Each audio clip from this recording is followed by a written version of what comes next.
Excellent. No problem. Did you get a chance to ask him a question? No, I just wanted to, I had all the details right. Much of what he was talking about, that we've kinda got in that plan, I think, Yeah. already, right? Yeah, Yes. most of it, it's just, you know, as things develop with the governor's budget and everything, I think we need to get in there and see what we can get. Yes, you know, we need to move ahead on that. And he, I believe he did mention that he'd be willing to help. Okay, all right, yeah, we need to do that. Okay, reports, income and expense report. December 2009, mostly the insurance, higher expense for the insurance buyout, ground maintenance, salt, removing snow plowing, and fuel heating expense. If you see the higher expenses, is mostly in these areas. So the unfavorable bridge salary expense for administrative due to the insurance buyout and former CEO benefit paid, and unbudgeted salary expense for the bridge painter for $12,500.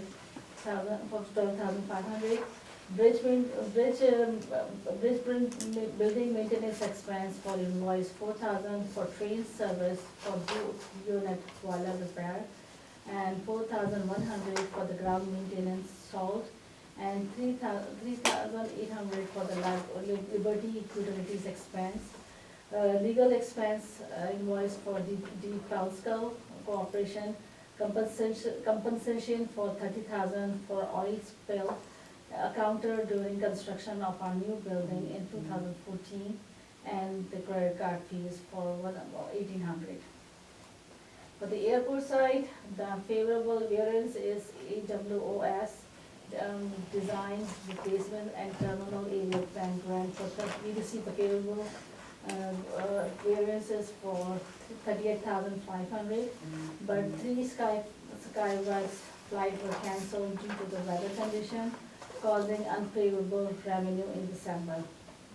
And also the unfavorable variance in AP maintenance salary expense is primarily attributable to the snow removal, overtime, ground maintenance, airside expense, ground maintenance, airside expense for highlight airfield services for $48,500 for the yearly payment, marking and surface painted, and $9,400 for the fuel heating expense.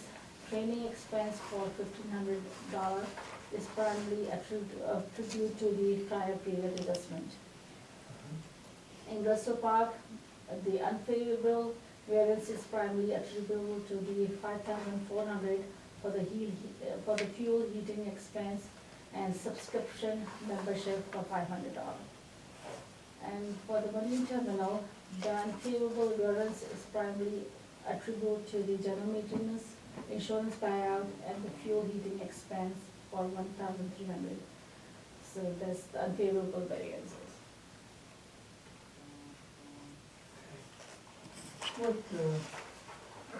What surprised me on the income statement, year-to-date variance, I look at the exchange on Canadian funds. I know that's strictly due to the exchange rate, but the amount that is, what are we looking at now? Is that 30-something%, the exchange rate that we have that passes through the toll booth? Is 35% or more, Yeah, that seems high. you know? It's, we do basically on whatever the bank give us, the daily, whatever the rate is, we have no control over Right, it. So whatever we do, the bank, we deposit the money and they give us a slip and they get exchange for us, whatever Right. the today's date. You know what that's running at now with the bank I charges? think, I'm not sure, I think 0.75, I think, I'm not sure, I'm going to check with girls. Oh, I thought it was more. than Right, that. I think it's variable, That's probably what the bank's giving us. bank gave us. And then- The bank doesn't give you the, No, No, I'm And going then, to ask the Mr. girls. Chairman, the assumption on the budget could have been, if you're up 5%, if you're just thinking it's running 25 to 27 and it's 35, right, that would That's contribute what some of I'm that. thinking, that's what it is. But it could be a budget assumption that, why that stands out so much. Yeah, 'cause I think last, when we developed the budget, we might have been running at, what, the exchange rate was maybe 28? Well, I At the- think at the the exchange other rate's been end. fairly stable, It's hasn't been it? more like 24, 26. Hasn't the And exchange if I rate? recall, I think you were right, I think 28 would be the highest we Yeah, would assume. I think we kind of even backed off of that. yeah. I mean, it makes a big difference. I mean, I understand we have no control over it, but it makes a big difference. when In you- our budget, right, when you see the number on the discount, Canadian discount, Yeah. and it comes up, jumps into, thousands of dollars. Right. Yeah. Maybe we should talk to the Canadian Prime Minister about it.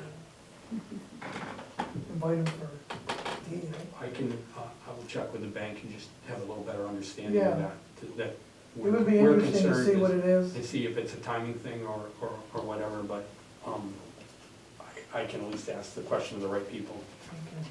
Okay. Anybody else have any questions regarding the, Can you remind me what the grant revenue is we're missing? FAA grant income, this time is the AW automated weather observation system grant we received for this time, 30th time.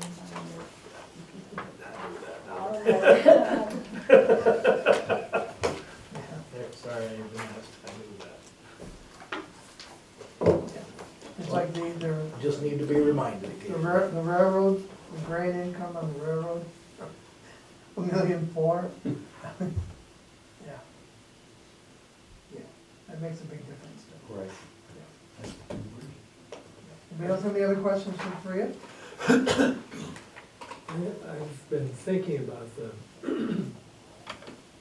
discrepancy between actual numbers and budget numbers.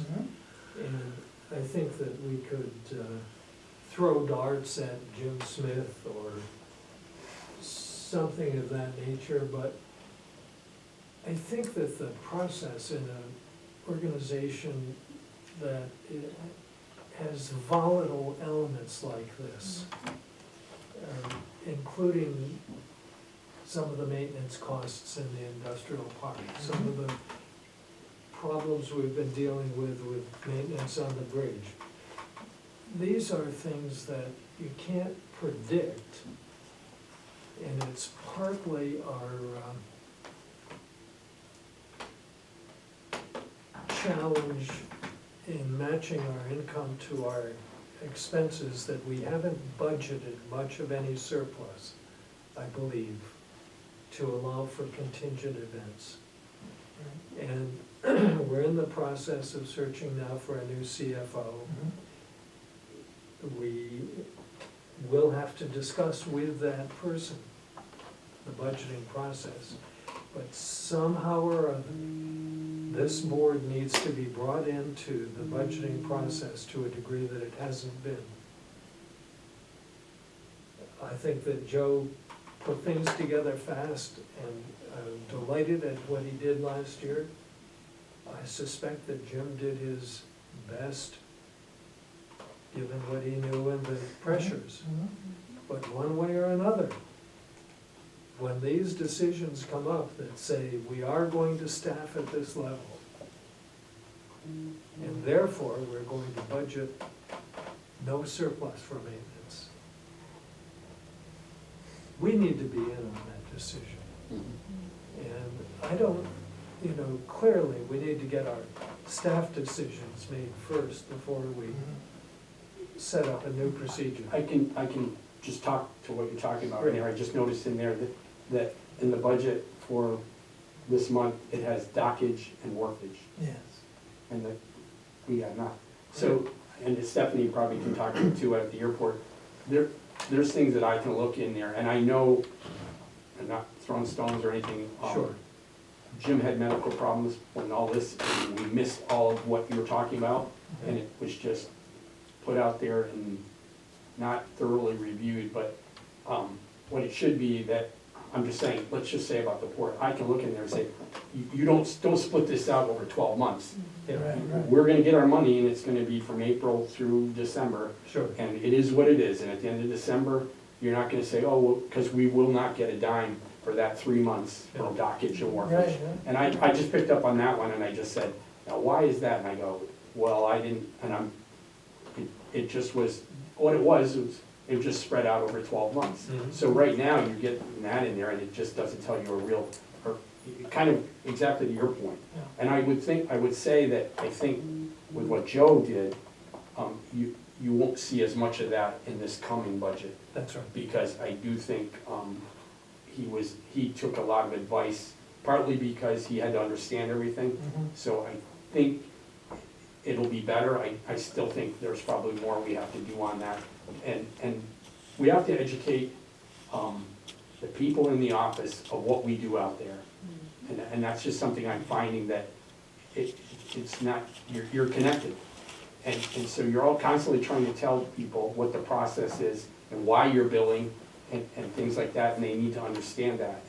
And some of that, I think, has just been ignored or hasn't been that way. But just being where I've been for the last month, I can see that, and they have no problem with picking up that information. And once you learn it, it's there, and it probably will make your job easier, but I got long-winded there. But to talk to your point, I just wanted to bring up the That's very wharfage and the useful. dockage Yes. thing as it matches the budget. May I continue Oh, with this a little absolutely. bit? Right ahead. I know that we have some staffing changes that are on the agenda later in the meeting. Yeah. And without trying to jump the gun on those, they make sense to me, and I think we need to do them. But they also will have implications once we have a permanent person as executive director and a permanent person as CFO. And then a person who's in charge of operations. So, once we've changed these other positions, we're gonna probably, in the long run, have increased our payroll. Mhm. My guess, and I plead ignorance about dealing with unions and with contracted positions. Usually, it's been one person to one person, face to face, and, the employer had a certain amount of edge on the employee, Mhm. but we didn't have a contract. I'll bet you it's gonna be very difficult to reduce those positions back to. So I think the decisions made Well, today are. Okay, my argument, I've talked with that, is a lot of those things have been put onto other people because of reductions. Yes. Yeah. And these aren't, what I'm putting there are things, and I'm just gonna tell you, I did them. Yeah. Because I have organizational knowledge, and it wasn't here. There was people that we just hired, there was no overlap, there was no training, and we were falling down, and it's costing us money. And I can defend that because of the efficiency and things like that, I know exactly what you're saying, is that we blow these people up, then we hire more people, and then we get bloated. But I think what this is from cutting so much that, all I'm trying to do is spread that out and also teach people, and I've got the right people, I believe, to teach that organizational thing, especially here in the office. And that's, I'm not trying to, butt heads with you or anything on that, but that's my belief in that, and that's kind of the reason for that. Sure. Let me tell you where I'm going with this. I think that it makes sense that we've been too thin in staff. But the implications will be greater expense, Right. which somehow or other we have to factor in, find the revenue, make sure that we have the revenue. Mhm. And we can't do that by budgeting our maintenance budget, let's say, for buildings, so tight that we can't deal with a leaky roof. Because the way you make a budget in a volatile situation work is you gotta have a little slippage in there. You've gotta have, if it cost $270,000 last year, you can't put in $270,000 if last year was a good year. Right. You ought to put in $350,000. Oh, I see where, yes. And is that gonna work? So when we get to our budgeting point next fall, we may have to consider how many positions to have and have our discussion. Sure. Right. Absolutely. And we may have to go to what, I don't know, do we presently review every position that's filled? We have evaluations, Yeah. but as far as, do we Or do take you, every position and see how it matters to the whole? or to the does authority? the administrator automatically fill a position when it becomes vacant? No, I don't we know. haven't. So, No, So- we haven't the last 10 years, yeah, Right, no. It's just, which understanding where you're coming from. yeah, But, I think sometimes gets us in trouble because we don't have a person to take care of what we have. yeah, But the other side, you're absolutely right. If we have an increased number of positions, we have to pay for them. yeah, So we need to look at, where the revenue's gonna come from. yeah, Again, budgeting, we can't overestimate our revenues yeah. Well, or Steve, underestimate our expenses, or we're running into an issue maybe where we are now. yeah. Steve, I think that we have a lot of values the same. The No, question is just how to Yeah. address when you it. finished your explanation, I see where you were going. How I are we was- gonna address it? Right, right. And then if we are gonna go that way, we need to take that into account. Yeah. Um, And what, I think you're right, we need more time in the fall, yeah, whoever's here, whoever's gonna be here. Where we sit down, the board sits down with department head, they bring the budget here with executive director, interim executive director, whoever's here, and we hash it out. And we ask questions about every department. sure, I think that's where we need to go, because this is, we have the port, the airport, the bridge, everything, we need to sit down with everybody involved in that.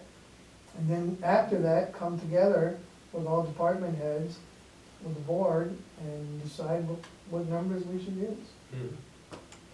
Well, what I'm aware of, we haven't done that. That's right.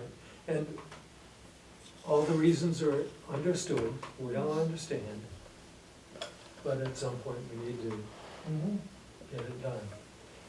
And just to conclude my input on this, despite these issues, these things that trouble me, I am comforted to look at the financial statement and see that while we show a loss of something over $2 million to date this year, that the depreciation that we've charged, the non-cash expense, is $3.2 million. Mhm.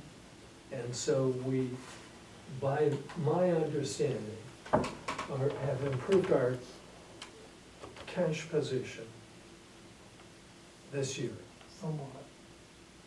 And probably we've been able to pay down some of the payables somewhat. Yeah. And, if it were getting worse, we'd be in a different position. It's getting better. So we can keep on pushing heading it, that way. keep on pushing. Yeah. No question, we're in a period of change, Yeah, and it's not gonna be easy, because we don't have a executive director or a CFO yet. But, I think you hit it on the head, Chris. As we move forward, this is one thing we need to do so that the board is more comfortable with where we are in the budget, and staff is more comfortable knowing that we know what we wanna do, so they know what they need to do. I think that budgets are enormously useful to staff, and it would seem Yes. to me very frustrating to be presented with a budget that isn't helpful. Right. It must be a pain in the neck. Right. It's not a great guideline. Yeah, because normally a budget will say, yeah, it's okay for me to go ahead and order the salt. Yeah, it is. Right. Exactly. Which is why I think it needs to come more from the department head than, Yeah. because they know. Yeah. I mean, nobody knows more about the airport than Stephanie. Nobody That's right. knows more about the bridge and the port, I think, than Steve. So we need to. That goes back to what we talked about the last time, just kind of changing the culture and Yes, Mhm. keeping the doors open and making sure that you guys know there's Yep. open lines of communication Right. all the time. all the time. I'm done, Good, thanks. thank you. No, I appreciate that. That's why you're chair of the finance committee. I'd ask the same question if it makes you feel like. Yeah, I You did. did. He's a You little- did. He's a little meaner. Oh, I was meaner, I was straightforward. You wasn't on camera. You weren't straight. I was happy to see I wasn't the only one. Almost identical. So I had a little practice. It's a chocolate milk. Yeah, well, that's right. Gotta be. Okay, ready? Yep. Okay. The bridge traffic report? Yeah, we're up, which is a trend, I think I saw from the BTO report that 9 out of 11 had increases last month and 2 of 11 had decreases. Any of the issues were all related, truck traffic was down in some places. And some even were on the plus side, but they had lower truck traffic. Some of the New York State ones, especially down near Niagara Falls and all that, was weather related. When they closed some parts of the thruway.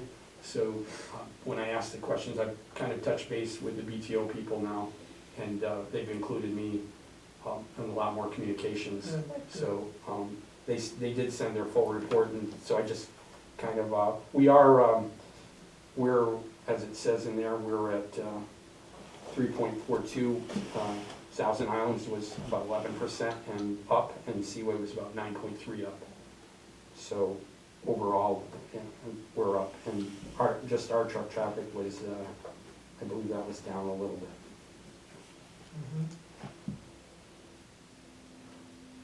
Well, January had, we had weather-related issues with the airport, didn't we? Yes, we did. So that might have affected, those numbers in January could have been higher. Which I'm sure, I don't have it, the packet, I remember seeing it regarding the passenger count, but, any other questions on the bridge report before we move on to airport? No? Okay, Stephanie? Okay, our traffic was down a little bit from December, it was down from December. It had a lot to do with the Allegiant flights. We had 3 canceled Allegiant flights due to weather. 2 of them were due to weather elsewhere.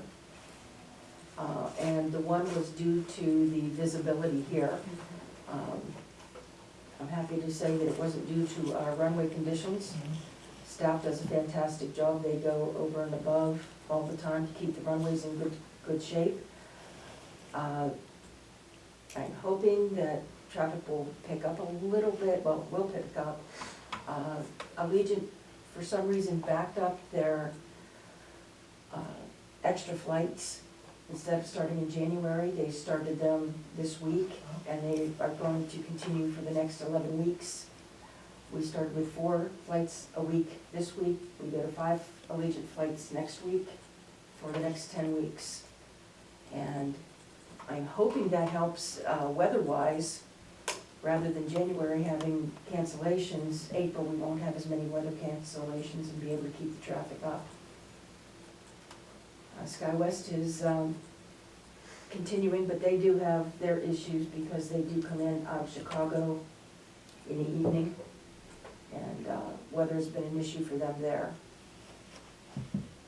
As I've been out there, SkyWest comes in, and are our numbers down?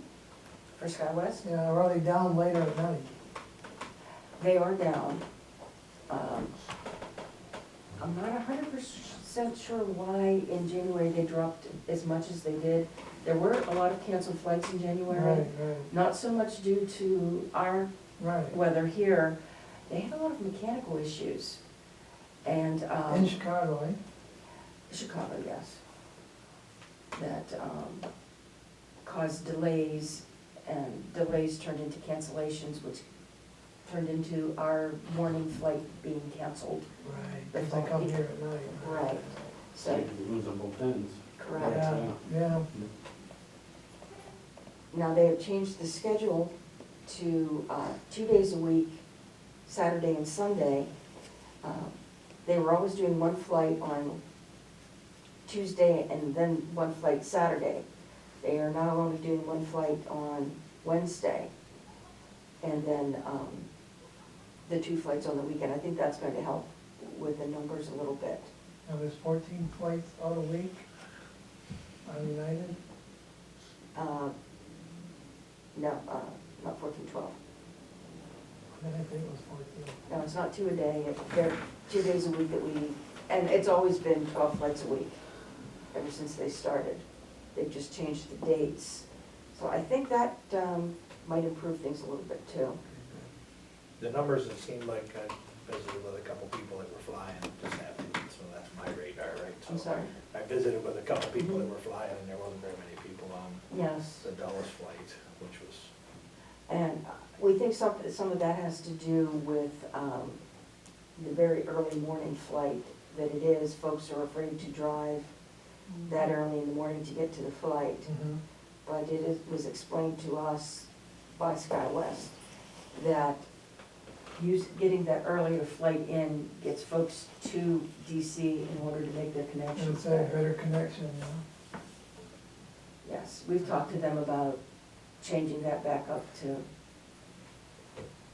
a later hour, but they're not comfortable doing that at this time. well, the connections don't, they seem to work in DC. Right. I would probably agree with that. But I think a lot has to do with the weather up here and folks reluctant to book because they don't know what the weather's gonna be like trying to get here that early in the morning. Makes sense. And I asked last time, and I wondered if the advertising, like some of that stopped too, right? We ran out of that grant, I Yes, believe, that so grant as well. I wondered if that wasn't a piece of it. It can be part of it because I talk to a lot of folks who don't know what we have and don't understand what we have. A lot of folks still believe that we have short haul flights within the state, Buffalo, for example, and to my knowledge, we've never had a direct flight to Buffalo. But I've had several calls about a direct flight to Buffalo in the last 2 weeks. So I'm not quite sure, but I think advertising will help.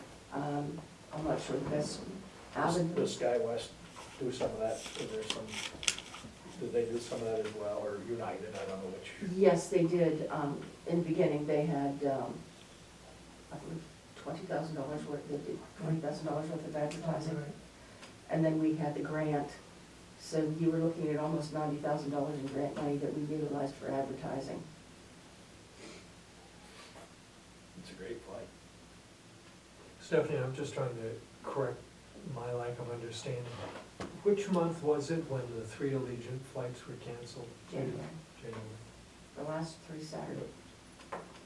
And can you generalize about whether or not Allegiant is maintaining the number of flights per year as compared with prior years?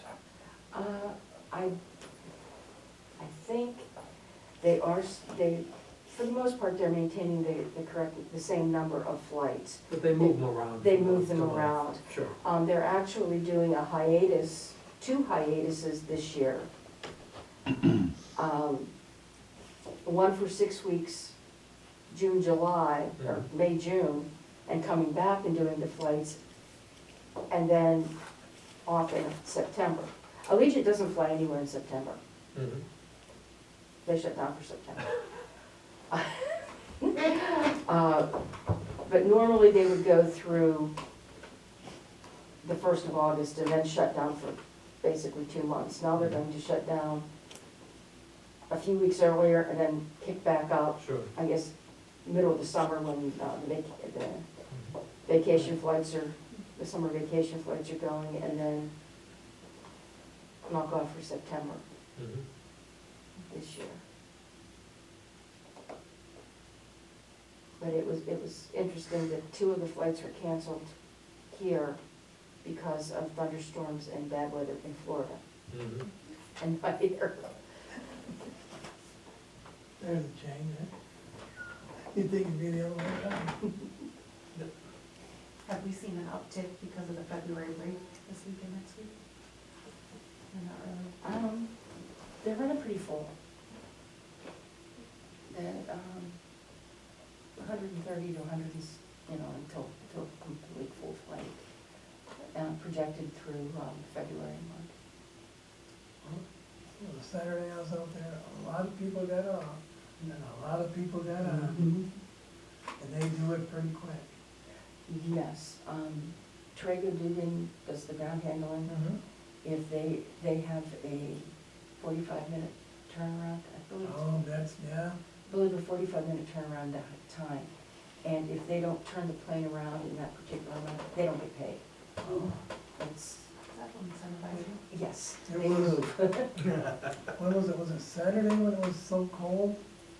Yes, I think it was, like single digits, and yes. boy, they were out there working hard, and I think it was within 45 minutes.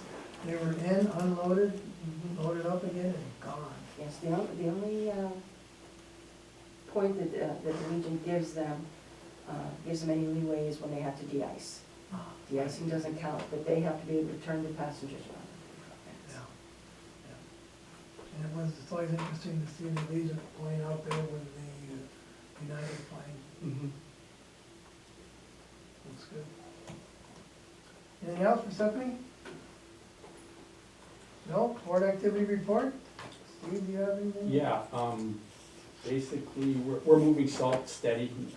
It hasn't really, it's been just steady weekly. And you can see on there that we moved 11,000 tons in January. Then grain has been, we've had 4 rail cars, and grain has been kind of, that's been kind of slow. And then you'll see there, I've got some updates on that. Just to let you know, we're negotiating handling rates for the wind turbine project, which is a good sign. They're awful, the wind turbine people are always awful busy, and so you keep kind of pushing them to get something done, and then all of a sudden they just show up and want everything right away. So that's kind of happening with, OMLC is working on that this week, and it's looking promising, and Adam does a great job with dealing with them, and I'm just crossing my fingers we can sign the papers there in the next, the quotes in the next month or so. Good. We do have a grain supplier that has a project that is interested in the grain bins. And we put out a proposal or a quote to them yesterday, and it will go back and forth a little bit, but I originally, when he first said he's got a product, and I believe it's gonna be citrus pulp, and he seemed to wanna take the bin for a year, and citrus pulp will work well in that one. It doesn't need dehumidification, and that we talked, so we may get a real benefit of getting that, and he did say he'd be interested in the other bin also, so he holds a lot of his close to the vest, so we don't know exactly what's going on. I mean, I believe you're familiar with Craig, so, but until he makes a commitment on the quote, we don't have that, but it's the farthest we've come so far to getting somebody in there. We're in early discussions with a port user about another wood pellet project, and these are different players. So either they've talked to whoever got the pellets, or they've heard, I don't know if they've been dealing locally. I imagine they'd have to, but we haven't heard anything definite. But they're talking to us about seaborne pricing and loading of vessel loading. And then you'll see under other business, there's we've got a new grain supplier. He's starting off small, but it's one more tenant or a customer that we didn't have. So you'll see that at the end of their resolutions. We'll pass that one. Good. Any questions for Steve? Okay. Under the building occupancy report? John is billed today. Stephanie, I don't know if you can talk to the airport occupancy part, Oh, there's been no change, no change there, and Still then, 3 hangars available. yes. and I think as far as the other, things, I don't think much has changed, with the industrial and commerce prospect report. Questions? None? None. Warrants, any unfinished business? No, there's none. Okay, let's move on to business items. General administration. Agenda item A, salary upgrade of CSEA grade 9 account clerk. Morris, anything you'd like to report? Come up here, yes. That's a position that's held by our payroll clerk.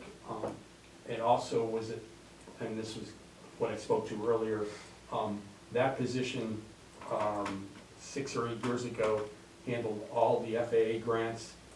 They were in charge of, when projects got done, they had to make sure that posted rates were done. They worked closely with the part DOT, with the FAA, and in tracking the finance part of grants. And there's, now you have to be registered. A lot of stuff, the paperwork's gone away. You have to be registered, and you have to go in and see what grants are available and also what you have to sign for. So somebody in Albany may approve something, and all it says is that you've got to go in and they want to make sure that you see it and you sign it and submit it. So there's a lot of paperwork involved in that, and that was something that just gradually went away, and